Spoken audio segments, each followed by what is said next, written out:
let's just say, for the sake of saying that, you decide you're going to travel and you've heard about this person or surgeon who just does the best hair restoration and you want to travel for it. Talk about why, Lindsey, we are so concerned about the risk of just straight up travel itself. Well, so we worry about what you're exposed to. I mean, you're very clear with our patients on how they need to protect themselves, even if they're going out to the supermarket right after transplant. I mean, these are open wounds. It's wound care in the beginning. These are surgical sites that you want to keep clean.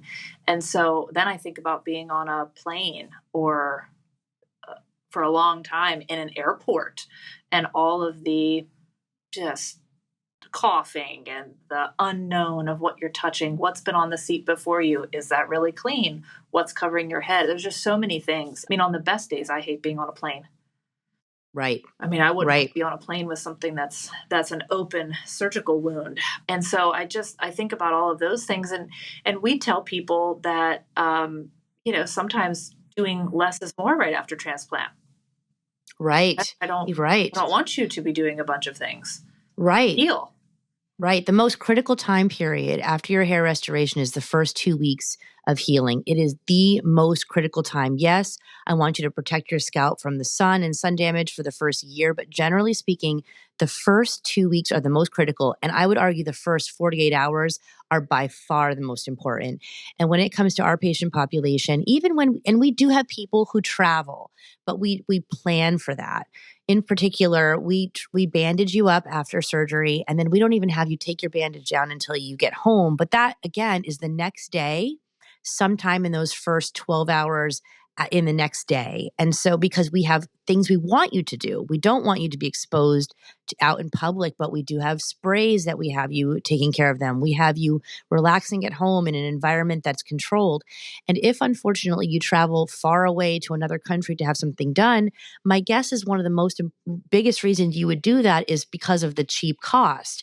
And so I could also imagine you're not going to want to stay there for a week or two to heal before you get on a 12-hour flight. So yeah, in a perfect world, if you're going to have an operation there, then you should stay for a significant period of time so that you can make sure that you're optimizing your most important healing time before you take that 12-hour flight. We're not talking about an hour or two flight. You said something really important there. I just don't want to skip over it. How we have them take their bandages off and not leave them on. There is a point where they have to come down. And why is that? So they have to come down because ultimately the grafts can stick to your bandages. And then when you take your bandages off, you could pull all your grafts with them. Leaving it open to the air to air out and generally just kind of breathe a little bit is really important. But we in particular use a specific spray, a fertilizer, if you will, that we want on the grafts within the first 12 hours after your transplant. And if you're traveling during that period, you're not going into the bathroom in the airplane or in the airport doing that every 2 hours like we like. So again, really, really important to baby these grafts in the first few hours. Just impossible to do that if you're traveling a long, long way. And I would also argue probably you're not getting this kind of, TLC, if you will. You're not getting the tender loving care that you need. And then you have zero follow-up. Lindsey and I see our patients. We see you anywhere between 2 and 6 weeks after your hair restoration. And then we see you at 8 months. And then we see you again. And so ultimately, we see you, and most importantly, God forbid you do have a complication. I have never had, knock on wood, Lindsey and I have never had an infection. But let's say something does happen.